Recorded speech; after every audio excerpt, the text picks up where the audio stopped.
시민의 눈높이에서 질문하고 한국 사회에 화두를 던지며 더 나은 내일을 만들어가는 뉴스프리즘 시작합니다. 이번 주 뉴스프리즘이 주목한 이슈 보시겠습니다.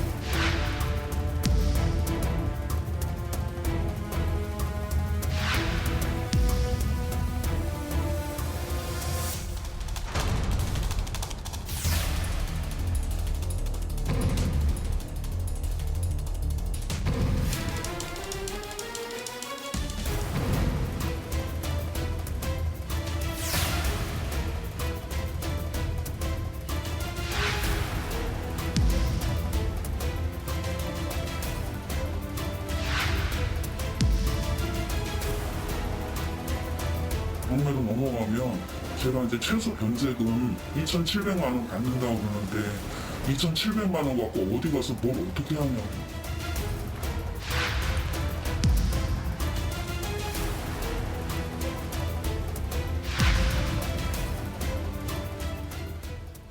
빌라를 중심으로 전국적인 전세 사기 사건이 기승을 부리고 있습니다. 많게는 1,000채가 넘는 전셋집을 소유한 이른바 빌라왕들이 잇따라 숨지며 혼란은 더 가중되고 있는데요. 특히 사회 초년생인 청년과 신혼부부 등에게 피해가 집중되고 있습니다. 서민들을 울리는 사기 피해 실태가 어떤지, 그리고 사기 피해 위험을 줄이기 위해 어떻게 해야 하는지 살펴보겠습니다. 먼저 한채희 기자입니다. 2년 전 신혼생활을 시작하며 전셋집을 얻은 배소연 씨. 입주한 지 6개월 만에 사기라는 걸 알게 됐습니다. 악성 임대인 자기들끼리 이제 돈을 리스트해서 저희 임대인 이름을 이제 확인을 했는데 똑같은 이름이 있다. 다소 늦더라도 전세보증보험에 가입해 전세금을 돌려받으려 했던 배 씨는 임대인 김모 씨의 갑작스러운 사망으로 난처해졌습니다. 만기일 시점 2개월 안에 우리는 무조건 이 집을 나갈 수 있겠다라는 희망을 안고 있었는데 이제 사망을 하면서 배 씨가 사는 빌라에 피해자는 한둘이 아니었습니다. 전세 사기 피해가 집중된 또 다른 지역입니다. 이 빌라의 세입자들은 두어 세대를 제외하고 전도 같은 사기범으로부터 피해를 봤습니다. 생애 첫 독립을 시작한 이보성 씨는 부모님과 함께 꼼꼼하게 계약서를 따져봤습니다. 풀 옵션 인테리어에 이사 비용까지 지원해준다는 제안은 달콤한 유혹이었습니다. 역시나 사기였습니다. 치솟는 금리에 대출 이자를 더는 감당하기 어려워진 상황. 제 또래인 분들이 세입자로 되게 많으신데 그분들도 역시 이제 월에 100만 원 정도 되는 이자를 계속 낸다고 하시더라고요. 보험에 가입하지 못해 구제받을 방법도 마땅치 않습니다. 저도 결혼을 좀 생각을 하고 있는데 근데 신혼집을 또 알아볼 수도 없는 상황인 거고 국가에서 이제 법이 개정되거나 아니면 세금 문제가 좀 해결이 되기를 그냥 마냥 기다리고 있는 상황입니다. 지난달 22일 정부는 전세 사기 피해자들을 위한 설명회를 열었습니다. 아파트에 들어갈 수 없거나 비용을 한 푼이라도 아끼려 했던 사회초년생 등이 대거 참석했습니다. 이번에 전세 계약한 거 저 처음이에요. 법적인 단어랑 뭐 부동산 관련해서 듣는 거 대부분 아마 모르고 처음 접해보는 걸 거예요. 경찰은 조직적인 전세 사기 범죄에 배후가 있다고 보고 지난 7월부터 전국 시도청을 중심으로 단속에 나섰습니다. 이에 따라 빌라왕, 건축왕 등으로 불리는 사기범들이 잇따라 적발되고 있지만 피해자들은 아직 멀었다고 합니다. 오늘 이 시간에도 누군가는 똑같이 일을 벌이고 있을 거란 말이에요. 근데 그 피해자들은 또 상황을 모르고 나는 괜찮겠지 하고 계약을 하겠죠. 연합뉴스TV 한채입니다. 전세 사기범들은 개인이 아닌 조직으로 움직이는 경우가 많습니다. 그만큼 개별 세입자는 조직화된 사기에 속수무책으로 당할 가능성이 큰데요. 사기 피해 위험을 줄이기 위해 사전에 점검해야 할 사항들이 무엇인지 팽재용 기자가 취재했습니다. 전세 계약을 할 때 세입자는 집주인의 채무 정보나 보증금을 돌려줄 능력이 있는지 일일이 따져보기 어려운 것이 현실입니다. 특히 악성 집주인이 공인중개사 등과 짜고 보증금을 처음부터 노린다면 눈 뜨고 코 베이는 상황에 부닥칠 수 있습니다. 이를 대비하기 위한 첫 번째 안전장치는 전세보증금 반환 보증보험에 가입하는 것입니다. 주택도시보증공사 허그 등에서 상품을 취급하고 있는데 방문 또는 인터넷으로 쉽게 가입할 수 있습니다. 다만 가입비가 일부 발생하는데 꼭 필요한 투자라고 생각할 필요가 있습니다. 한 60%는 전세보증보험 제도가 있음에도 불구하고 또 이게 굉장히 안전장치인데 이것마저도 비용이 들어가니까 보험료 따라서 안 하는 경우가 많아요. 그러니까 사실은 사기꾼 입장에서는 먹잇감이 되기에 굉장히 좋고. 전세보증보험이 완벽한 예방책은 아닙니다. 빌라왕 사건처럼 집주인이 사망했을 경우 보증금을 돌려받는데 시간이 걸리는 등 결함이 있습니다. 따라서 처음 계약을 할 때 안전한 집을 찾기 위한 노력이 필요합니다. 전세 사기를 당하지 않으려면 주변 시세를 정확하게 아는 것이 중요합니다. 공인중개사를 방문할 때 한 곳만 가는 것이 아니라 여러 곳을 찾아다니면서 정보를 비교해보는 것이 좋습니다. 가격을 알기 어려운 신축 빌라를 계약할 예정이라면 주변 비슷한 매물의 최근 거래 내용이라도 챙겨봐야 합니다. 시세보다 터무니없이 낮은 가격에 분양한다면 전세 사기 매물일 가능성이 있습니다. 신축 빌라들은 기존의 거래 현황이라든가 경험 사례가 없다 보니까 가격이 부정확할 수밖에 없습니다. 그래서 그 가격을 가장 잘 알 수 있는 사람은 인근에 있는 공인중개사입니다. 그래서 그 공인중개사를 통해서 다시 한번 확인하고. 주택 소유주가 집주인이 아닌 신탁회사의 경우 전세 사기에 악용될 위험성이 있으니 주의가 필요합니다. 계약 전에 전세 보증금보다 선순위 채권이나 보증금은 없는지 등기부 등본을 통해 확인하는 것도 중요합니다. 연합뉴스TV 팽재용입니다. 전세왕 유형의 사건 외에 부동산 사기 형태를 한번 살펴보겠습니다.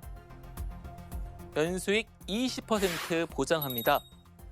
길거리에서 나눠주거나 지하철 창문 틈에 끼인 전단에서 이런 내용을 보신 분들이 있을 겁니다. 오피스텔이나 상가 등을 분양하는 광고인데요. 혹시 이런 매물에 관심을 두더라도 일단 의심을 해봐야 합니다. 예를 들면 1억 원의 오피스텔이나 상가를 분양받으면 1년에 2천만 원을 벌 수 있다는 것인데요. 실제 이런 매물들은 공실이 나기가 쉬울 가능성이 크다는 게 전문가들의 분석입니다. 만약 대출로 이런 투자를 했다면 공실로 이자 부담만 눈덩이처럼 불어나게 되겠죠. 땅에 투자라는 광고도 보신 분들이 있을 겁니다. 이른바 기획부동산들이 개발이 불가능한 토지를 내놓고 허위 과장 광고로 투자자들을 모집하는 수법입니다. 투자자들에게 지분을 쪼개 비싼 값에 파는 것인데요. 전원주택인지 알고 매입했더니 민간인 통제선 지역이거나 개발 제한 구역이어서 피해를 본 사람들이 속출하고 있습니다. 매도자 측이 선입금을 강요한다거나 계약 전까지 집원 등 해당 물건지의 정확한 정보를 달라고 해도 주지 않을 경우 의심해 봐야 합니다. 애초 텔레마케터로부터 토지 매입을 권유받은 경우도 기획부동산일 가능성이 큽니다. 토지 등기부 등본상 소유자가 아닌 법인이 판매하거나 소유자이더라도 단기간 소유한 토지일 경우에도 사기 가능성을 염두에 둬야 합니다.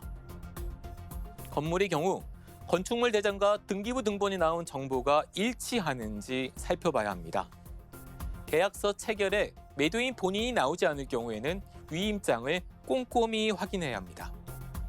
대리인이 매매계약 체결뿐만 아니라 잔금 수령까지도 위임받았는지, 인감증명서의 경우 3개월 안에 발급되는지도 챙겨봐야 합니다.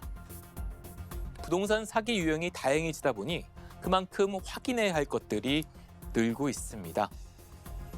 전세 사기 실태가 심각해지자 정부와 정치권에서도 대책 마련에 부심인데요. 미연에 사기에 걸려들지 않도록 하기 위해 임대인에 대한 정보를 임차인에게 최대한 많이 제공하는 데 초점이 맞춰져 있습니다. 구아린 기자가 살펴봤습니다. 전세 사기가 사회 문제로 대두되자 담당 부처인 국토교통부도 적극 나섰습니다. 부처 내 전담 대응 조직을 꾸렸고 임차인을 위한 전세 관련 설명회 등 정보 제공을 확대하겠다고 밝혔습니다. 피해 시 임차인이 받을 수 있는 최우선 변제 금액을 기존 1억 5천만 원에서 1억 6,500만 원으로 상향하는 개정안도 마련했습니다. 서민들이 손쉽게 사기 방지 정보를 얻을 수 있는 그러한 전세 방지 앱을 채택을 할 것이고요. 국가의 보증 여력을 키우는 정책을 과감하게 추진하겠습니다.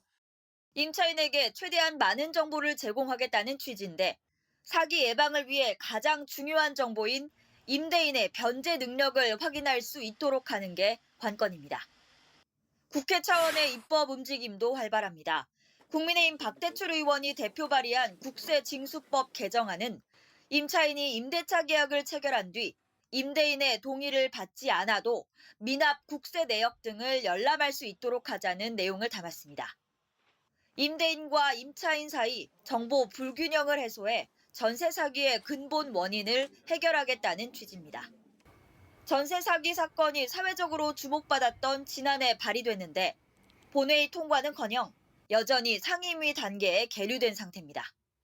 이처럼 전세 사기를 막기 위한 대책을 담은 법안은 여러 건 발의돼 있습니다. 하지만 여야 힘겨루기에 치여 상임위에 상정만 된 채 제대로 된 심사가 이루어지지 않는 게 태반입니다. 최근 주목받는 법안은 주택도시기금법 개정안, 일명 나쁜 임대인 공개법입니다. 전세 사기가 발생할 경우 주택도시보증공사가 잠적한 임대인 대신 전세금을 갚아주고 변제를 오랜 기간 방기하는 임대인 정보를 공개해 추가 피해를 방지하도록 하는 내용입니다. 이 역시 국토위에서 계속 심사 중입니다. 처벌을 강화하자는 내용의 법안도 있습니다. 국민의힘 정우택 의원은 전세 사기범은 무조건 1년 이상 15년 이하의 징역형에 처하도록 하는 형법 개정안을 지난해 발의했습니다. 이처럼 다양한 대책은 마련돼 있지만 대부분 국회 문턱을 넘지 못하고 있는 상황.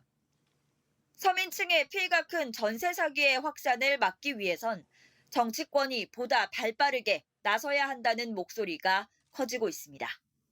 연합뉴스TV 구하림입니다. 빌라왕들의 전세 사기 피해자들은 대부분 저소득층이나 신혼부부, 사회 초년생들입니다. 어렵게 모은 그들의 전 재산이 하루아침에 물거품이 되고 있습니다. 대출을 받아 전세 보증금을 마련한 피해자들은 상황이 더 심각한데요. 보증금을 돌려받을 수 있다 하더라도 피해자들은 발을 동동 구르며 상당 시간을 기다려야 합니다. 해당 물건이 경매에 붙여지더라도 경매가가 전세금보다 낮을 수 있습니다. 더 안타까운 건 현재 드러난 전세 사기는 빙산의 일각이라고 합니다. 전문가들은 앞으로 더 많은 피해자가 발생할 것이라고 하는데요. 지금 이 순간에도 누군가는 자기가 사는 빌라가 아직도 깡통 전세인지 모를 수도 있습니다. 아무리 조심한다고 해도 조직적이고 진흥화된 전세 사기에는 속수무책일 수 있습니다. 개인도 조심해야 하지만 국가도 취할 수 있는 조치를 신속하게 해야 합니다. 관련 대책이 잘 실행되는지 점검하고 국회에 계류된 관련 법들도 신속히 심사가 이루어져야 합니다. 이번 주 뉴스 프리즘은 여기까지입니다. 시청해주신 여러분 고맙습니다.